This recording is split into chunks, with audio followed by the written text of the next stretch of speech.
Et la personne, il ment pas pour m'embêter. Bien Hein. sûr. Il ment parce qu'il se ment à lui-même. Bien sûr, elle ne veut pas s'avouer, elle ne Non, veut pas c'est reconnaître ça. le truc, bien C'est sûr, ça. bien sûr. Mais ce que je veux dire, c'est que c'est toute la difficulté du thérapeute à ce moment-là, c'est que votre rôle n'est pas d'influencer ou d'aller chercher le pourquoi du comment. Votre rôle est là pour accueillir ce que le corps dit. Oui. Donc si vous savez que le corps dit quelque chose qui est à l'inverse Ouais. de ce que vous affirme Ouais. votre client, qu'est-ce que vous faites alors à ce moment-là? Parce que je peux lui dire, je vois que ce que vous dites, il C'est y a faux. pas que c'est faux, mais je sens que c'est pas ce qui est là Ok. pour aujourd'hui. Ok. C'est là qu'il y a quelque chose qui votre corps ne répond pas à ce que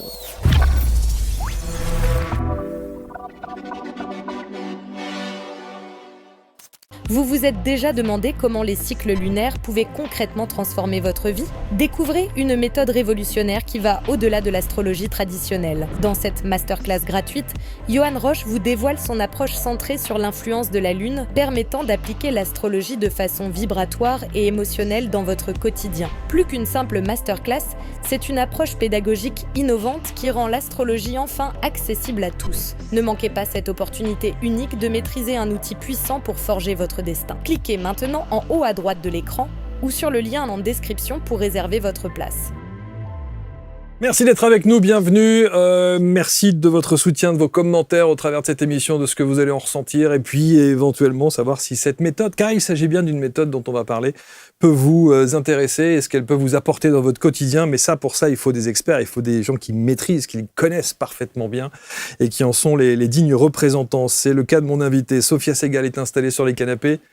Chère Sophia, bonjour. Merci. Bonjour. Merci d'être là. Je suis ravi de vous accueillir dans ce orange, tout de orange vêtu, avec vous êtes raccord avec les coussins. C'était pas fait exprès. Pas exprès, du tout, mais évidemment. je Je suis content que vous soyez là parce que vous êtes enseignante de cette fameuse méthode dont on va parler, qui s'appelle la méthode Rosen, que je ne connaissais pas. D'accord. Et je suis toujours très, très intéressé. On n'a pas du tout parlé hors antenne de cette méthode parce Non. que je veux garder la spontanéité Ouais. de nos échanges. Et vous avez co-créé, évidemment, une école, l'école française de la méthode Rosen, qui est rattachée à l'équivalent aux États-Unis. Donc le siège, elle est aux États-Unis et maintenant il y a des écoles partout en Europe, dans le monde, aux États-Unis surtout, en Australie. Voilà, ça doit être ça à peu près. Bon. Oui, Et vous ça doit- représentez la France. Moi, je représente la France et jusqu'à maintenant, on avait aussi la Belgique et l'Italie, mais là maintenant, on n'est que la France. Bon. Voilà. Évidemment, j'ai regardé, je me suis documenté, renseigné pour savoir qui était cette Rosen qu'on a mis d'ailleurs, Marion. voilà, qu'on a mis ici même en, Oui. en image, puisque c'est un ouvrage qui lui est consacré avec cette fameuse méthode. Vous remarquerez également que chez Sophia, il y a une légère petite pointe d'accent qui nous Voilà. vient d'un pays que l'on admire tant, ces fameux pays du Nord, de la Suède, De la Suède. en l'occurrence. voilà. Il y a une école Ah oui, Rosen en absolument Suède. pas. Absolument, oui. Il y a une école qui était un peu moins grand maintenant, mais qui était très, très grand parce que Marion venait. C'est comme ça que c'est venu en Europe, en fait. C'est parce que Marion venait en Suède enseigner la méthode Rosen. Parce que son histoire, elle a une histoire qui fait sa sœur est venue s'installer en Suède quand ils ont fui l'Allemagne, quand il y avait la guerre, la Deuxième Guerre mondiale. Et donc, elle avait une attache, elle venait souvent, et comme il y avait une avance là-dessus en Suède aussi, il y avait une écoute, donc elle a commencé à enseigner dans un institut. Et si tu pouvais tout changer, qu'est-ce que tu changerais? C'est la question que j'ai envie de te poser aujourd'hui. Parce que tu sais, bien souvent dans nos vies, on pense vouloir quelque chose, on pense vouloir atteindre un but, on pense être empêché par la vie et des environnements extérieurs, alors que finalement, on ne sait pas vraiment qui on est et on ne sait pas vraiment où on veut aller. On se met des objectifs, des paliers, et puis lorsqu'on y arrive, on est déçu.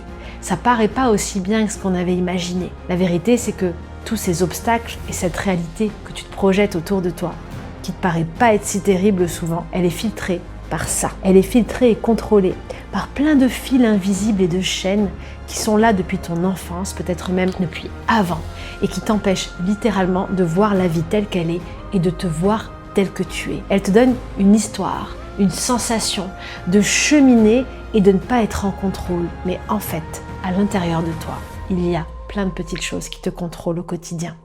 Ces petites choses qui te contrôlent te font voir la vie d'une certaine façon, te font prendre des décisions qui ne sont pas tout le temps les bonnes, et t'éloigne de ton chemin. Elle t'éloigne de ce que ton cœur vibre, de ce que ton âme veut vraiment et de ce pourquoi tu es venu sur cette terre. Je te propose en mai et en juin 2026 de vivre une série d'expériences immersives, de pratiques avec moi durant 1h30, de pratiques pour venir lever le voile. On va plonger à l'intérieur de toi grâce à différents outils puissants dont l'hypnose. On va venir plonger pour voir ce que tu veux cacher, voir ce qui t'est caché, voir là où tu en es et ce que tu veux vraiment au fond de toi. Et surtout, on va avancer et transformer ce qui est déjà présent. Tu verras qu'en changeant depuis l'intérieur, tu vas pouvoir transformer ton monde extérieur. Après cette soirée, plus rien ne sera comme avant, j'en suis sûre. Alors, si tu le désires, dès maintenant, je t'invite à réserver ta place pour l'une des villes de France durant lesquelles je viendrai te rencontrer. J'espère que tu es prêt, que tu es prête. Et je te repose la question une dernière fois. Et si tu pouvais tout changer ?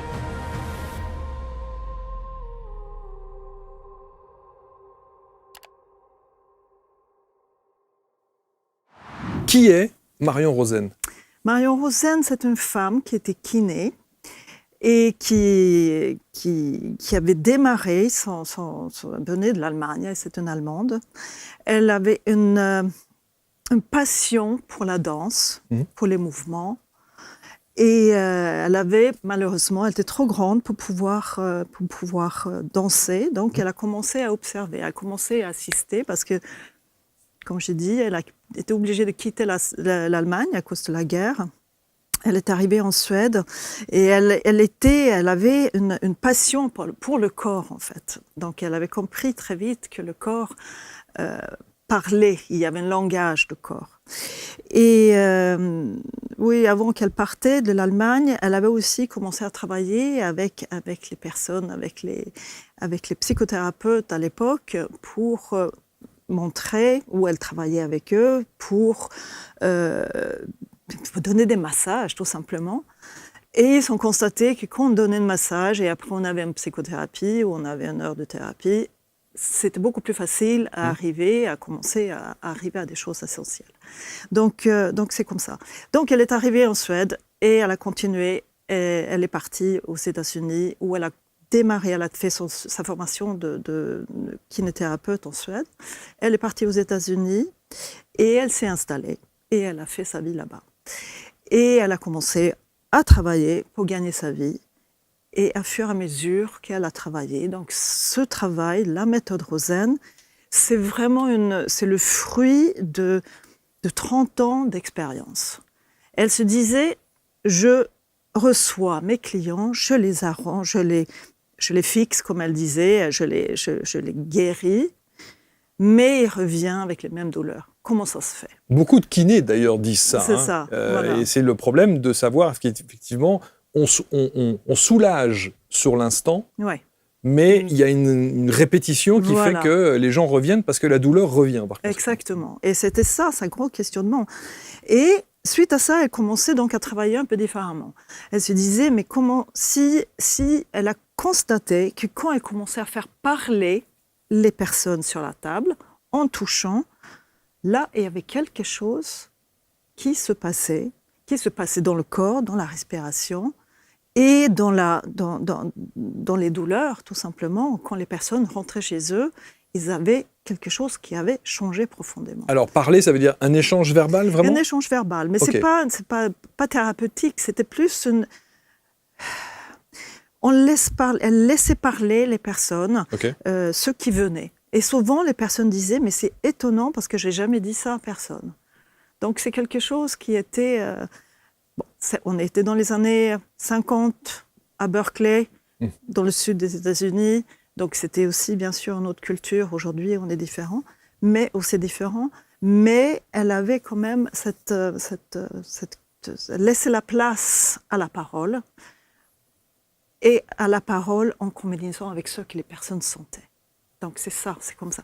Donc, Marion, elle a continué comme ça et elle était très mauvaise pour faire de montrer ce qu'elle faisait. Elle n'était pas la personne qui faisait la communication autour de sa personne, autour de ce qu'elle faisait.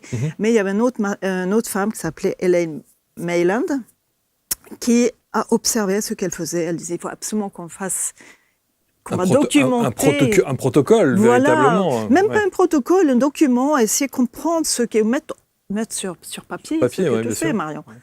Et c'est ce qu'ils ont fait. Et c'est là qu'on a eu ce fameux livre donc Marion a écrit. Et Marion a continué, bien sûr, sa pratique de Rosen. Elle a lâché, à fur et à mesure, le kiné classique, et elle a continué à toucher de sa façon, comme on appelle la méthode Rosen aujourd'hui. Quand on regarde effectivement, et la couverture est extrêmement parlante de ce livre, parce qu'elle résume précisément ce qu'est la méthode Rosen. En fait, si j'ai bien compris le système, c'est qu'elle commence kiné, elle se rend compte qu'effectivement, il y a une résistance, que le corps, effectivement, réitère la problématique pour laquelle la patiente arrivait, et elle se dit, en discutant avec les gens, en ayant un échange, et en posant les mains sur le corps, physiquement pour le coup, en posant les mains sur le corps, eh bien, elle pouvait effectivement ressentir des choses et dresser une sorte de diagnostic ? Non, c'est pas ça. Justement, et c'est exactement là parce que je pense qu'il y a beaucoup de personnes qui peuvent poser les mains sur des endroits où c'est retenu, où on sent qu'il n'y a pas de respiration qui passe. Voilà, donc, les retenues, des blocages dans le corps. Ça, elle n'était pas la seule à pouvoir le détecter. Mais où elle a laissé la place, c'est qu'elle s'adressait à la personne derrière le blocage. Le blocage, c'est une protection. Le blocage, c'est un résultat de quelque chose où on crée comme une barrière, si vous voulez.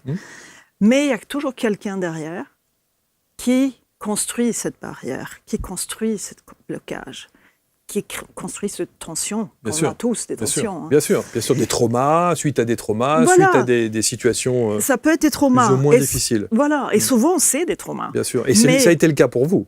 Oui, pour moi ça a été le cas. On y reviendra après. Oui, on reviendra. Ouais. Mais ce qui, pour moi, quand même assez intéressant, c'est souvent que les traumas, on est très conscient de notre trauma. On sait qu'est-ce qui s'est passé. Pas toujours. Pas toujours. Absolument. Vous avez des traumas inconscients qui se révèlent plus tard. Absolument, bien sûr. Et il y a ça. Mais il y a aussi beaucoup de traumas qui est conscient. Il y a eu ça et ça qui s'est passé et qui a un vrai impact. Ce qu'on contacte, quand nous on touche, c'est que un trauma, elle est grand, elle est large. C'est pas juste un trauma. Il y a beaucoup de couches dans un trauma. On peut avoir c'est différents types de douleurs. Et le corps est très intelligent, donc elle va pas lâcher tout d'un coup. Elle lâche petit à petit, parce que sinon ça serait trop douloureux de traverser la même choc qu'on a déjà vécu. Donc le corps lâche petit à petit. Et on a comme si on avait accès à toutes les dimensions de quelque chose. Donc c'est pas qu'on ressort d'une séance avec une prise de conscience et on a une réponse de révélation. Ça peut arriver, mais c'est rare. C'est plutôt qu'on a juste contacté une émotion qu'on a mis en relation avec un épisode ou quelque chose qu'on a senti. Des fois, on sent juste une douleur. Mais ça veut dire que c'est le rôle du ou de la thérapeute que de questionner dans la discussion, d'aller chercher le pourquoi du comment pour essayer de ressentir ce que le corps va nous révéler ? C'est souvent que nous, avec l'expérience, une lecture de corps et ce qu'on a en échange, on voit la respiration et on sent quand il y a quelque chose qui commence à changer dans le retenu. Et là, on a des questions. La troisième main, c'est notre parole. Donc, on utilise la parole, on va poser des questions. Beaucoup de questions ne vont pas du tout être justes parce que, justement, il n'y a pas de protocole, donc on n'a pas ABCD comme ça. On va vraiment partir d'une écoute. Moi, je vais écouter la personne qui est sur la table. Et la personne, des fois, vous voyez qu'on ressent quelque chose très, très, très fort, très subtil par moment, mais quand on a cette ressenti, c'est difficile à mettre des mots dessus. Bien sûr. Parce qu'on n'a pas le mot, la parole réduit toujours quelque chose. Mais même si les mots sont difficiles à trouver, Et qui plus est, c'est pas votre langue natale, donc En j'imagine plus, qu'en ouais. plus, évidemment, ça ne doit pas arranger les choses. Mais vous vous en sortez très très bien. Essayez de nous décrire, parce que on imagine la situation. Le client arrive, il est allongé sur une table de massage, de soins, peu importe. Ouais. Il y a une discussion qui s'installe, Mhm. qui est engagée Mhm. par la thérapeute spécialisée dans la méthode Rosen. Mhm. Et au fur et à mesure de la discussion, pendant que cette discussion s'installe, la thérapeute pose la main. Est-ce qu'elle masse? Est-ce qu'il Ouais. y a un mouvement de profondeur ou c'est juste superficiel? Voilà, c'est pas superficiel. C'est juste, on pose les mains. Bien sûr, la personne s'allonge sur la table. On va déjà avoir un échange. Est-ce qu'il y a des douleurs? Est-ce Bien qu'il y sûr. a des endroits? Parce que souvent, où il y a des douleurs, il y a aussi des tensions. On pose les mains et on va pas commencer à masser. On va poser les mains et on va aller en profondeur avec les mains Ok, et rencontrer le retenu qu'il y a. d'accord. Et donc, on arrive jusqu'à la barrière. Et c'est ça qu'on... Et là, on reste. On reste là jusqu'à que la personne... Parce que ce qui est important dans ce qu'on fait, c'est que la conscience, elle monte chez la personne et ça fond de l'intérieur. C'est pas moi qui va venir ouvrir quelque chose avec mes mains. Ça. Je suis là pour accueillir. Et vous attendez. J'attends. Ok. Mais je vais quand même jusqu'à que je rencontre une résistance musculaire. Ok. Et là, c'est la partie un peu, c'est pas passif, mais c'est laisser la place à la personne de sentir et de peut-être pouvoir, et sentir, ça peut mettre un peu de temps, et de mettre des mots dessus, ou déjà le sentir, et peut-être mettre des mots dessus. Donc ce que moi je peux dire dans ce cas-là, c'est parce que je vois souvent un peu avant que la personne sent quelque chose, qu'il y a un changement dans la respiration. Et là, je peux dire, je sens là que, je tutoie souvent mes clients, hein, je dis, ben, là, je vois que tu peux prendre un peu plus d'espace, tout simplement. Et déjà, cette constat, parce que c'est souvent le cas, que la personne prend plus d'espace, et la personne dit, oui, ça c'est vrai, mais il y a en plus quelque chose. Mais c'est quand même... Alors effectivement, ce ressenti que vous avez, il est quand même très fin, c'est très subtil. Oui. C'est très... on est dans la finesse Oui. de l'observation. Hein. On est dans la dentelle. Dans la dentelle, clairement. C'est vraiment ça. On est vraiment dans un travail de grande écoute. C'est une observation, comme je dis, une lecture de corps. C'est aussi de lire quelqu'un, l'écouter avec tous nos sens. Qu'est-ce qu'on reçoit de quelqu'un? Vous voyez, il y a des langages qui pas forcément la parole. Donc on fait attention à ça. Donc nous, on travaille avec notre... Marion disait toujours, c'est un travail, c'est marqué sur le livre, accéder à l'inconscience par le toucher. Et on n'en parle pas beaucoup, mais c'est très vrai, parce que c'est souvent ça, parce que nous aussi, on ne travaille pas avec notre inconscient, mais on travaille avec une partie de nous. C'est pas de magie, c'est pas du tout quelque chose qui vient de ailleurs, c'est juste, on travaille avec une grande écoute. Une grande écoute humaine, je dirais. Donc, Sauf que cette écoute dont vous parlez, et c'est peut-être pour ça aujourd'hui qu'il y a une école française et que c'est important d'être formé, même si vous le dites, il n'y a pas de protocole spécifique, on sent quand même que cette finesse, cette petite frontière qu'il y a entre le corps et votre ressenti pour en faire le diagnostic, si je puis dire, comment dirais-je, la finesse du thérapeute est vraiment, vraiment importante. Oui, c'est important. Et c'est pour ça... Tout le monde n'a peut-être pas cette finesse pour accéder véritablement à la méthode Rosen. Je ne sais pas si tout le monde l'a, mais je dirais que tout le monde a cette humanité. Tout le monde a cette... je dirais que c'est plutôt une façon d'activer quelque chose qu'on écoute, une écoute qui est un peu différente. Et c'est plus facile qu'on pose les mains sur quelqu'un. Il y a quelque chose qui s'installe, une forme de communication qui est en dehors de ce qu'on a l'habitude d'avoir. Et si on met l'attention là-dedans, on a beaucoup d'informations. Donc ça veut dire que lorsque vous pratiquez, vous ressentez dans vos mains le point de blocage. Oui, ça c'est très simple. Vous ressentez ce point de blocage. Donc ça, on est de l'ordre du constat. Oui. Mais comment vous libérez ce point de blocage? Je ne peux pas libérer quelque chose. Alors cette méthode Rosen, elle ne fait que constater là où il y a le problème? C'est ça. Et non, bien sûr que quand je le... Mais quelque part, oui. On ne va jamais se dire que là, maintenant, je vais enlever votre tension. La tension, quand elle devient consciente, et bien sûr, un contact de main fait toujours assouplir un petit peu. Ça fait toujours le système nerveux va descendre, va se calmer. Donc, il y a très souvent une relaxation. Et c'est le but de notre travail, c'est arriver à une relaxation. Donc, ce toucher, elle n'est pas active, mais elle est très présente. Il y a beaucoup de présence.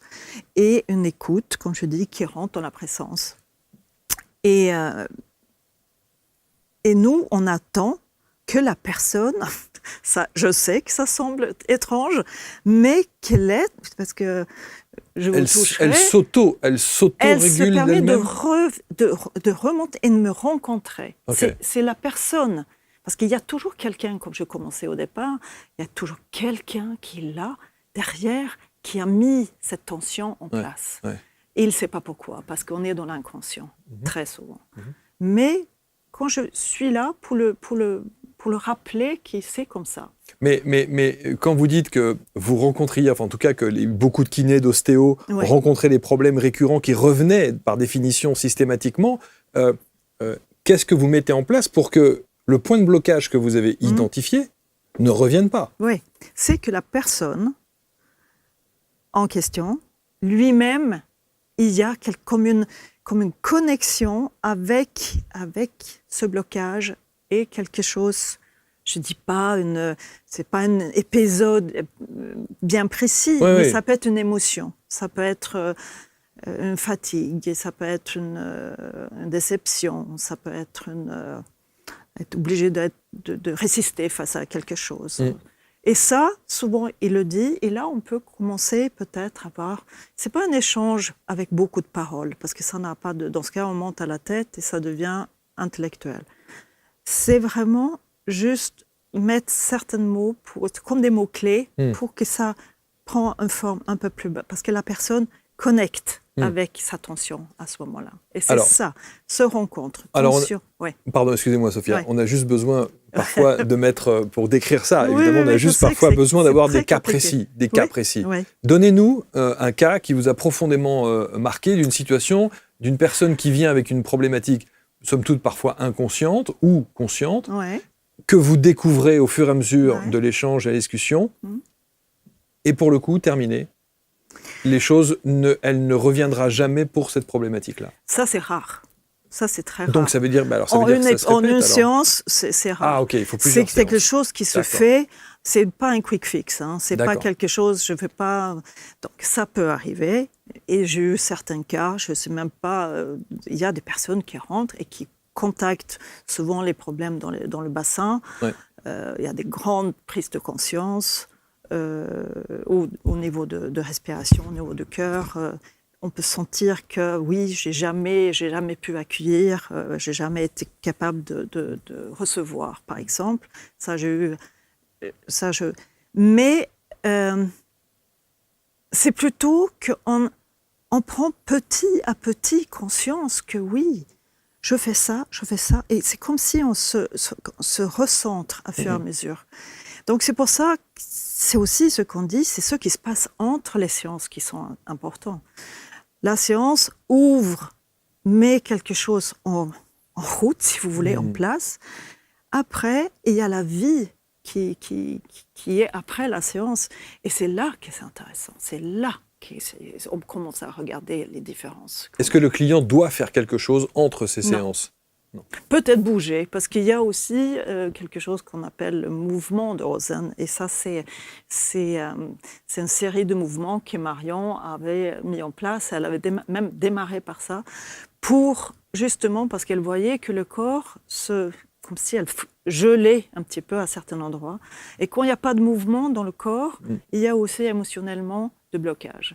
Donc bien sûr, avec l'âge, et ça devient un peu plus difficile, mais il y a quand même elle avait des groupes, il y en a encore, des groupes de mouvements qui a des participants qui sont âgés et qui peuvent vraiment bouger parce que il y a une libération, il y a quelque chose de libre à l'intérieur d'eux. Quand on vous entend, on prend vraiment conscience que cette méthode peut agir sur de l'émotionnel pur.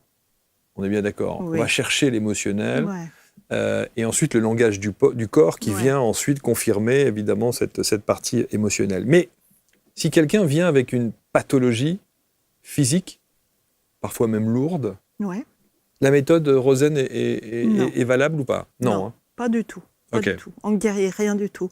Qui ne veut pas dire que quelqu'un qui traverse quelque chose de difficile, un cancer ou... jamais, on va dire qu'on va guérir quoi que ce soit. Et on ne se substitue pas à un avis médical. Jamais. Mais Évidemment. on peut mettre les mains et des fois, ça peut être 1 heure de détente.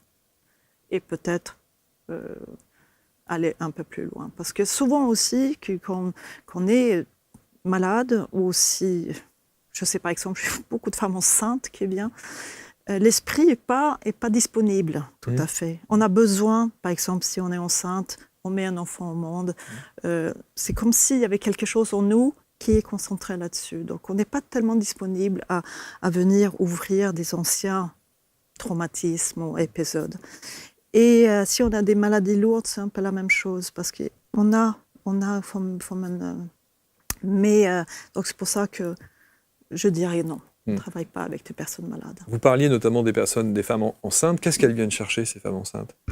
Parce que beaucoup de personnes ils sont curieux, ils sont un peu mal dans le bas du dos.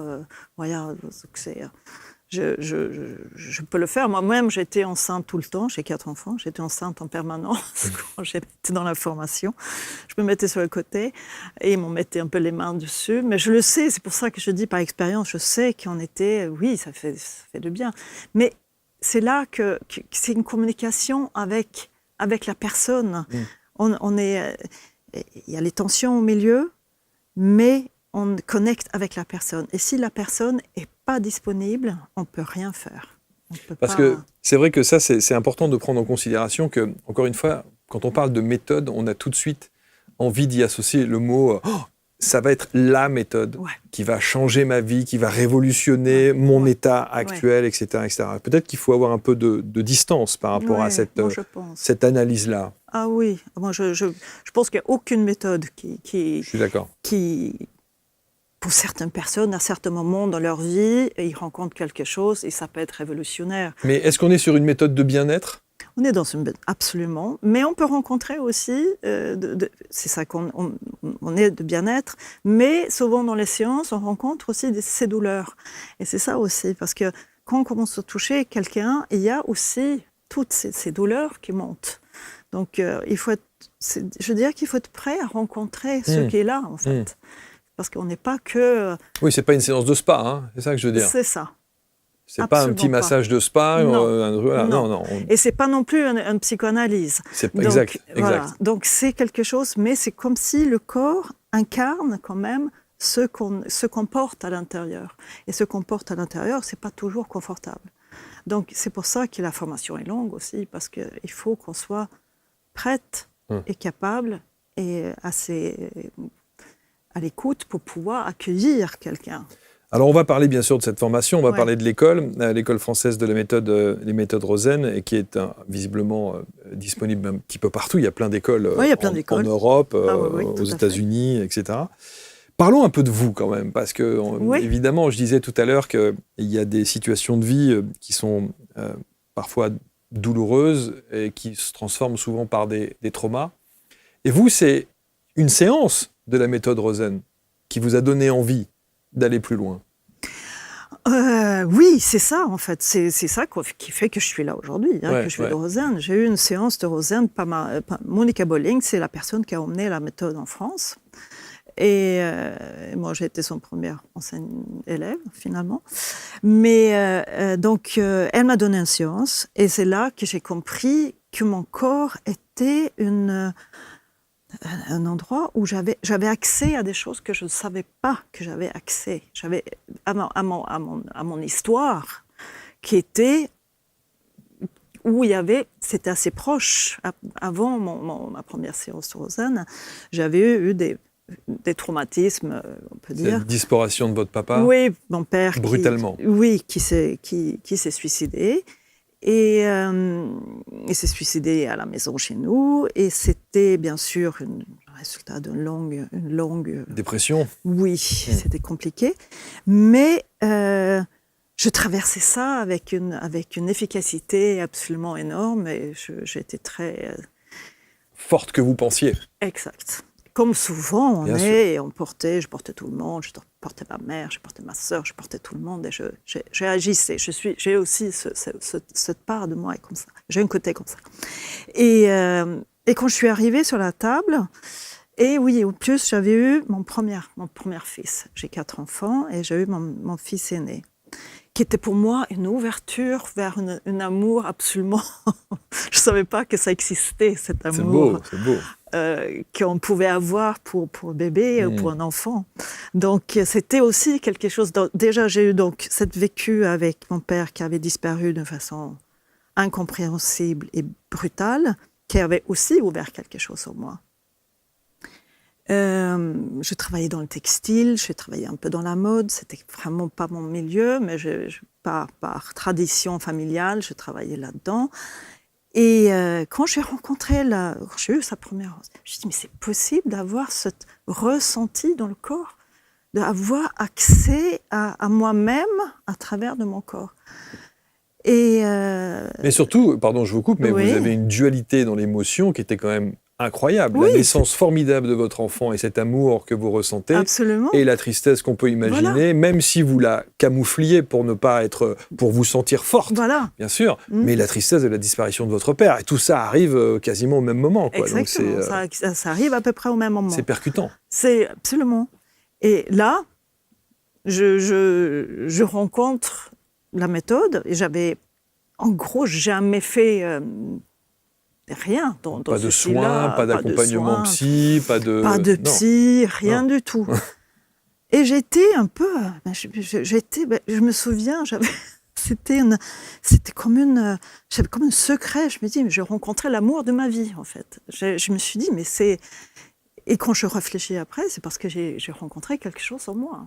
Donc c'était, ça je ne pouvais bien sûr pas le verbaliser à ce moment-là. Ça c'est en sortant de la première séance de Rosanne. Pas la première, mais c'était vraiment quand j'ai eu la séance m'a donné ça, mais c'était ce ressenti, c'est ça. Je pense que c'était peut-être première, deuxième, mais j'avais cet accès à quelque chose et je me suis dit, mais ça c'est magique. C'était magique pour moi. Et ça l'était, et depuis, je n'ai jamais rencontré quelque chose qui a été aussi intense. Mais je parle pour moi, hein. Je ne veux pas dire que c'est très personnel, mais pour moi, ça l'était. Et c'était aussi, je rencontrais la méthode, juste un moment dans ma vie qui était important. Donc vous vous dites à ce moment-là, mais bon sang, mais c'est bien sûr, je veux faire ça ? Voilà. Je me commençais. Et c'était même pas... Je commençais, c'est pour ça que je vous dis, j'ai commencé la formation très vite. Il n'y avait rien à Paris, il n'y avait rien en France.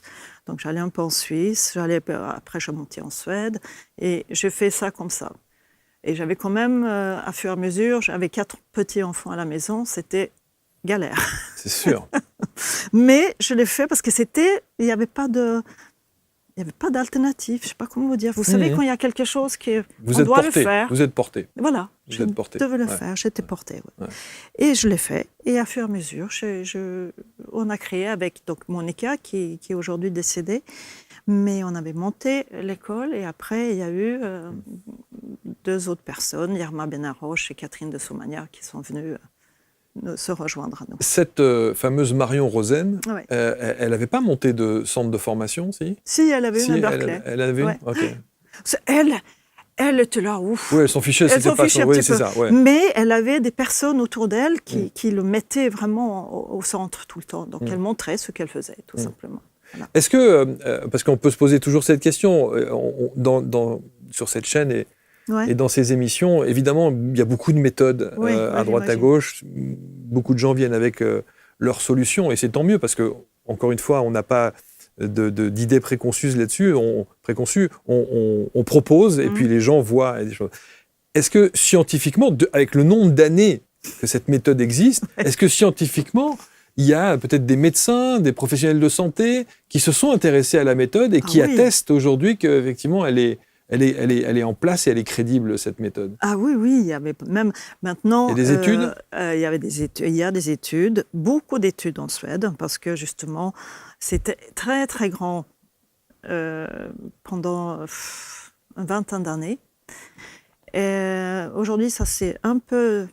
Je ne sais pas pourquoi, mais ça commence... Je pense aussi qu'il y a... Bon, ça c'est autre chose peut-être, mais il y a peut-être un phénomène de mode aussi, un petit peu dans tout type de méthode. Mais il y avait donc des études faites sur le taux d'oxytocine qui démarre, qu'on commence à... Comment dire ça en français? Oui, qui se multiplie, propage, qui se développe. On commence à toucher, etc. Plus intensément. Voilà. Donc, il y a eu beaucoup d'études, mais c'est vrai que il y a beaucoup de médecins, il y a beaucoup de kinés. Moi, on a beaucoup de kinés, beaucoup d'ostéopathes qui viennent, parce que, en fait, ce qu'on sait quand on touche les corps, c'est souvent quand on touche les corps, on touche l'émotion, parce que tout d'un coup, on commence à pleurer. Et beaucoup de métiers, comme les kinés, les ostéopathes, ils ne sont pas tellement formés là-dessus, ils ne sont pas formés pour pouvoir accueillir l'émotion qui vient quand on touche. Alors, en tant que co-responsable de cette école française de la méthode Rosen, vous dites que le protocole, il est long. Enfin, pas le protocole, mais en tout cas, l'enseignement, la formation est longue. Oui. Mais on l'a résumé en quelques minutes, là. Qu'est-ce qu'on peut apprendre d'aussi long pour que, justement, on puisse maîtriser la méthode? C'est ça qui est intriguant. Oui. Ce qui est long à apprendre, c'est la subtilité de la méthode? Oui, la subtilité. Il faut apprendre à connaître le corps. Il faut apprendre à lire le corps. Il faut apprendre à écouter le corps. Il faut apprendre de pouvoir accueillir des émotions quand elles arrivent. Et tout ça, c'est long. Mais après, comme je disais, c'est comme les séances. La formation, elle est une semaine et après, ça se passe 4 mois. Et après, on fait peut-être une autre. Donc, on fait 3... on pratique. C'est ça. Et on laisse le processus se faire. Parce que souvent, une semaine est assez costaud. Ça va assez profond. Donc, on laisse une semaine. Après une semaine, on laisse du temps pour intégrer ce qu'on a vécu. Et les formations, c'est pour nous, au départ. C'est pour que nous, on traverse ce qu'on doit traverser. Et au bout d'un certain temps dans la formation, là, on prend la décision si on veut faire ça comme métier et donner des séances. Et dans ce cas-là, ça change un petit peu dans le protocole, justement. Et il y a une validation? Une validation. Okay. Donc, il y a 7 modules d'une semaine. Okay. Et après, il y a des cours d'anatomie. Et après, il y a 350 heures de pratique à faire avant qu'on soit thérapeute de Rosen. On dit ça, thérapeute de Rosen? Oui, on n'a pas trouvé mieux. Bon. Mais c'est très bien, c'est très bien. Non, il y a des personnes qui nous appellent des sages-femmes presque, parce qu'on fait sortir un part des personnes qui sont... Bon, moi, je n'ai jamais utilisé ça, mais je sais qu'il y a beaucoup... de ces émotions. Oui, de quelque chose qui est...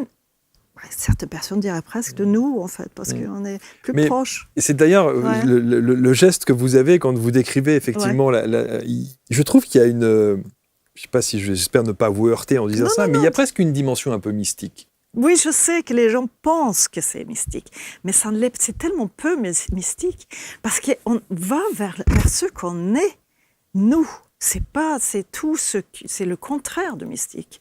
Parce que la chose qu'on cache le plus, c'est ce qu'on est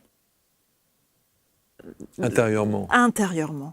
On s'adapte, on se construit. Ce sont les masques. Oui, en permanence, depuis l'école, depuis la famille, la petite famille ou la famille qu'on avait comme enfant, école, après études ou expérience de vie, et la personne... Vous voyez, toute notre vie, on passe s'adapter et faire comme si tout était... Mais alors, quand... la question aussi qu'on peut se Ouais. poser, c'est qu'une fois qu'on a tombé les masques, parce que cette Oui. méthode permet de tomber les masques, Oui, et de revenir à ce que nous sommes en tant qu'êtres, oui. est-ce que c'est compatible avec une vie de notre société actuelle? Parce qu'une fois qu'on a tombé ces masques, Non, on sort et on retrouve Je sais. une situation tellement difficile parfois je sais. que, voilà, vous voyez ce que je veux dire? Et surtout, par le temps qu'on vit, comme on disait, c'est vraiment, on a vraiment besoin. Une tension musculaire, elle doit être vivante. C'est la seule façon comment le corps peut se protéger de ce qui se passe autour de nous. Donc, ce qui est pas bien, entre guillemets, c'est quand c'est oublié, quand il y a une tension musculaire qui est oubliée. Et on tient et on l'a oublié, on ne sait plus qu'on tient. Mais si elle est prise en conscience, bien sûr, il y a des moments où on ouvre, et bien sûr, il y a des moments où on est obligé de refermer. Parce qu'on ne peut pas, dans toute situation, dans une vie, être ouvert. Mais on peut être conscient que, oh, là, ces moments, il y a quelque chose que j'ai besoin de faire un pas attention à moi. De garder une vie, de devenir plus vivant dans ces protections et dans ce qui est... Parce que quand on commence à installer des protections oubliées, ou chroniques, qui deviennent oubliées, c'est aussi, ça nous empêche aussi d'aller vers... si on veut rencontrer quelqu'un, d'aller vers l'amour. Je ne veux pas parler de... Mais juste dans l'humanité, en fait, parce qu'on s'enferme dans quelque chose qui est on oublie presque... Non, je reste sur mes... Comment dire? Sur ce qui m'a engrammé, sur ce qui m'a... Exactement, voilà, je trouve pas les mots, merci. Ce qui m'a parce que construit. Je me suis... En fait, c'est ça, c'est-à-dire qu'on est construit sur des schémas qu'on nous a parfois imposés au travers de notre éducation, au travers de notre société, au travers de nos apprentissages, etc., Voilà. etc. Et cette méthode, en fait, c'est une méthode de libération émotionnelle Oui, qui permet de tomber les masques oui. et qui permet aussi en même temps, mais qui s'ajuste en fonction de... C'est un petit peu pour moi une façon de prendre le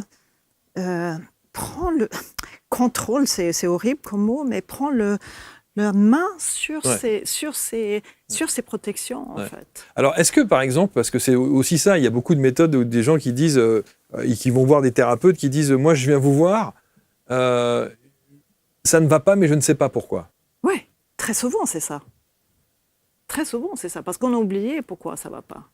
Parce qu'on est enfermé dans quelque chose et on ne sait même plus comment faire pour sortir. Donc, ça veut dire qu'il faut être prêt. C'est ça. Et le corps ne lâche pas s'il n'est pas prêt. Sauf si on est... C'est pour ça qu'on ne travaille pas avec des personnes qui sont dans des addictions, par exemple. J'allais vous demander les contre-indications, Oui, justement. les contre-addictions, c'est les addictions.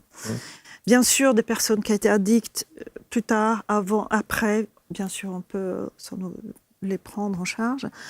Mais pas des personnes qui sont sous une forme Médicaments, traitement. Bon, aujourd'hui, il y a beaucoup de personnes qui prennent des antidépresseurs. Donc ça dépend un petit peu. Si on prend quelque chose de très léger, mais ça enlève quand même une dimension de ce qu'on fait. Mais quand je dis qu'il faut être prêt, c'est qu'il faut être prêt à ce que notre corps vient nous dire. Oui, mais le corps est intelligent, vous savez. Ok.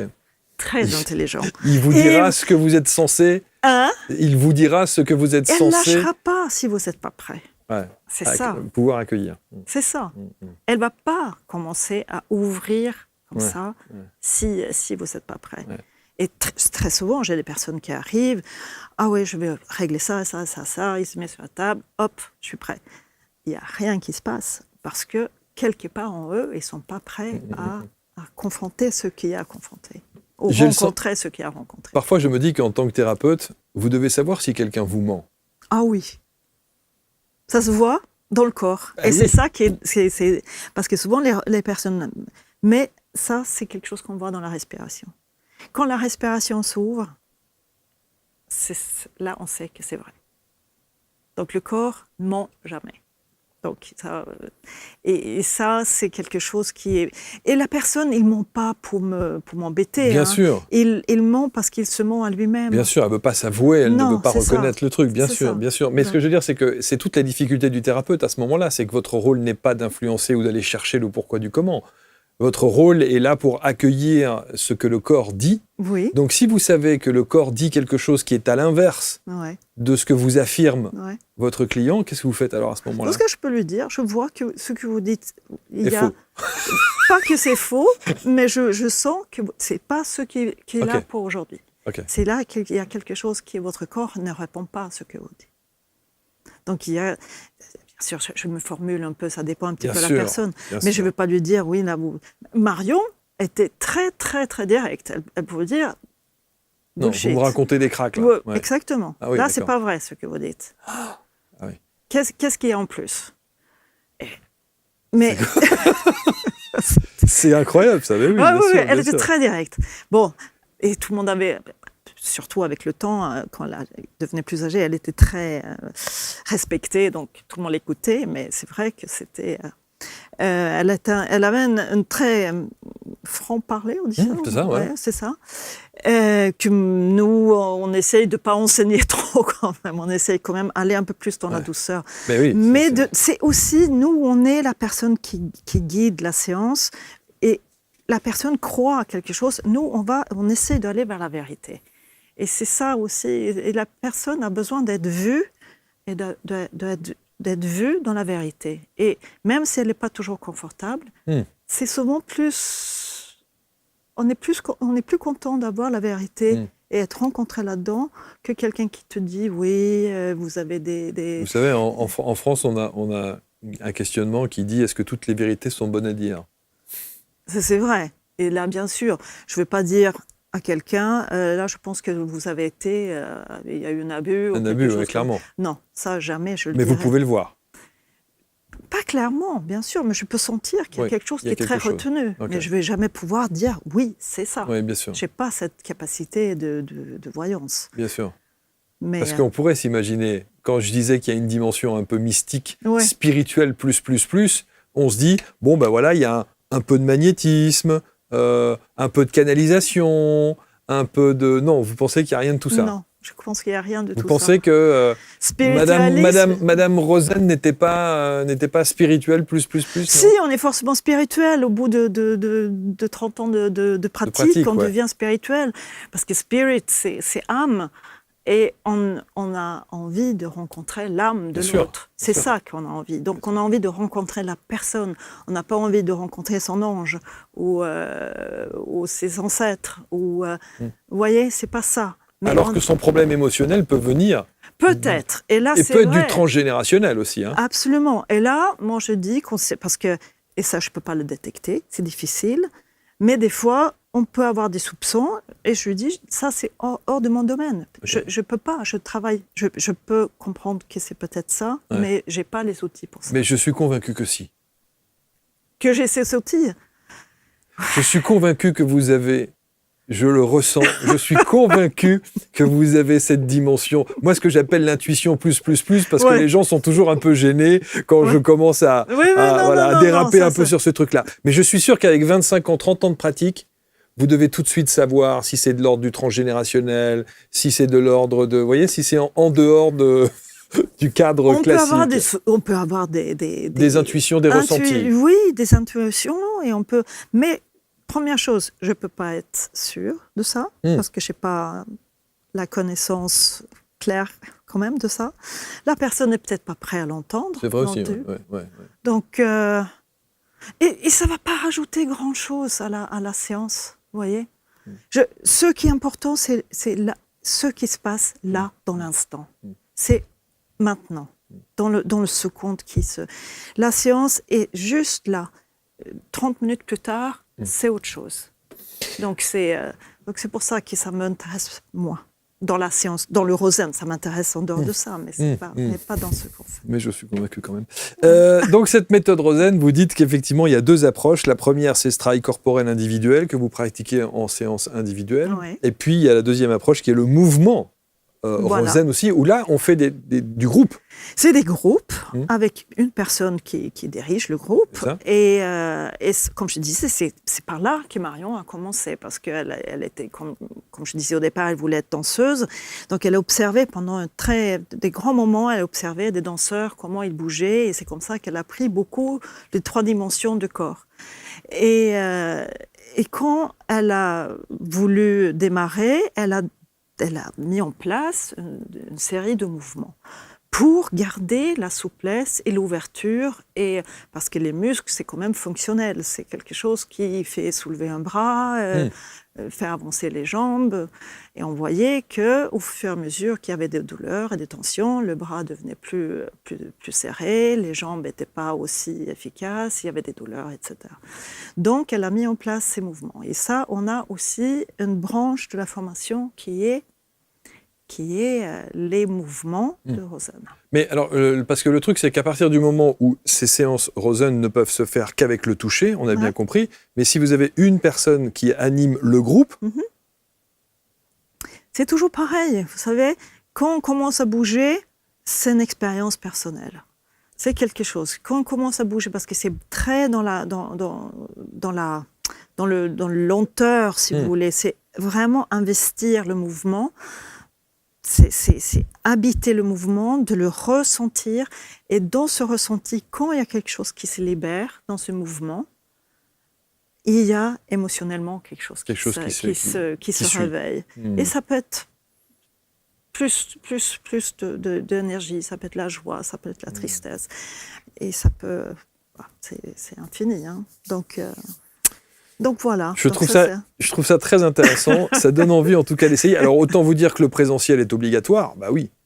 Là, quoi ? Le présentiel. Ça veut dire quoi ? C'est-à-dire non, mais parce qu'on a l'habitude de faire des consultations la plupart du temps ou de recevoir en visio. Bah non. En visio, là, non, évidemment que non. On est évidemment si, alors là, les mouvements, les mouvements, on peut le faire. Et ça se fait beaucoup. Donc on a des séances de mouvements en visio.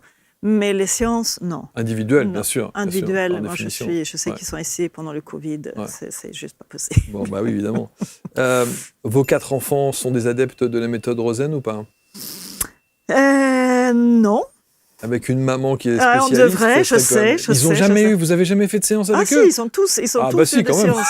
Ma fille, elle était devant Marion. Marion la tenait comme ça quand elle avait 3 mois pour montrer comme un bébé respirer de pied à la tête comme ça, que c'était très vivant en fait, et qui à fur et à mesure la respiration devient de plus en plus limitée. Donc, si, ils ont vraiment eu de Rosen toute leur vie, hein, donc ils savent très bien. Est-ce que Marion Rosen a su que vous alliez reprendre le flambeau derrière ou pas ? Oui, je pense. Oui, je pense. Je l'ai eu comme enseignant pendant une grande partie de toute ma formation, enfin. Bien sûr. Et elle est venue à Paris plusieurs fois. Et elle est venue pour nous soutenir, pour lancer l'école. Ouais. Alors, l'inconvénient, c'est qu'on ne peut pas faire ça sur des bébés. Non, ni sur les enfants. Et ni sur les enfants. Ouais. On veut que les enfants soient adultes pour prendre leurs propres décisions, parce que souvent, on est obligé de mettre en place des protections dans des situations de dépendance, qu'on est dans une situation familiale qui n'est pas... qui n'est pas forcément simple. Mais ce que je veux dire, c'est que c'est ça le problème, les enfants, parce que à part ça, ils pourraient très bien accueillir cette méthode. Bien sûr, il y a des enfants, et moi je dirais que c'est pour ça que moi j'ai deux. Bien sûr, on peut mettre les mains sur les enfants, mais un enfant peut pas. Il peut pas prendre ses valises et partir si la situation n'est pas ce qu'elle veut. Oui, exactement. Donc il faut qu'on lui laisse ses protections aussi. Hein. C'est passionnant, ça donne envie évidemment de tester, ne serait-ce qu'une fois. On a bien compris que c'est pas comme dirais-je, une approche courte, c'est quelque chose qui se fait quand même sur la durée pour ceux qui en tout cas viennent en tant que clients. Fix, hein. C'est ça, c'est pas un one shot. Ni la formation, ni la suivi ou la reproche de soi, c'est tout est long. Qu'est-ce que vous aimeriez, Sophia, qu'on retienne de vous ou de cette méthode ? Je trouve ça... Moi, je suis... parce que je donne beaucoup de cours, beaucoup de formations, de stages d'une semaine. Et je vois, au bout d'une semaine... Parce qu'on se touche tout de suite. Même on mélange les groupes, qu'on a des groupes en formation, on mélange les personnes qui sont là pour la première fois et celles qui sont là avec d'expérience. Et il y a quelque chose d'inné qu'on a en nous. Tout le monde peut toucher. Et cette simplicité de toucher, et se toucher, comme elle crée un contact, et comme si toutes les résistances qu'il y a dans des groupes, avant qu'elles se créent, ça met souvent un certain nombre d'heures, un certain nombre de jours. Mais là, très rapidement, grâce au toucher, il y a une connexion non agressive qui s'installe. Et je me dis, mais c'est incroyable, cet outil si simple pour arriver à pouvoir communiquer avec l'autre. Tout simplement, on est différents, mais on peut se parler, on peut communiquer. Et juste mettre la main sur quelqu'un et après pouvoir parler. Je sais que c'est une utopie dans le monde aujourd'hui, mais il y a quand même... Il y a cette simplicité, en fait. C'est simple et c'est efficace. C'est simple et c'est profond. Et c'est vrai. Voilà, c'est ça que je dis. Authentique. Oui, très authentique. Comme vous l'êtes. Sophia Segal, évidemment. On va mettre le lien autour de la vidéo pour que vous puissiez rentrer en contact avec cette école française. Elle est où d'ailleurs, l'école ? Elle est dans le 2e, rue Réaumur, Paris. à Paris. Ok, elle est à Paris, très bien. On s'engage sur une formation, on a dit, sur 7 semaines de formation, entrecoupée. Entrecoupée, voilà. Sur 3 ans. Sur 3 ans. Ah oui, sur 3 ans. Oui, c'est ça, c'est 3 ans. Ah oui. Et on n'est pas obligé non plus, si on a fait 1 ou 2, on n'est pas obligé de poursuivre. Hein. On est libre. Okay. C'est ça aussi. Okay. Mais en tout cas, pour pratiquer, il faut avoir le cursus. Pour pratiquer, il faut avoir le cursus complet. Oui. Okay. De cette semaine, plus les 350 heures de pratique. Exactement. Et autour de la vidéo, on mettra non seulement le lien, et puis évidemment toute l'actualité qui permet de pratiquer aussi en groupe, hein, puisque c'est aussi important avec le mouvement. Très important, les mouvements. Ouais. Et on a toujours les mouvements dans les formations, dans les groupes de formation. On mixe toujours les deux parce que ça rajoute vraiment, ça donne la valeur, ça emmène vraiment quelque chose pour les deux. Merci Sophia. Merci. Merci infiniment. Prenez soin de vous, commentez avec bienveillance et nous on se retrouve très vite pour une prochaine rencontre. Merci à tous, à très bientôt.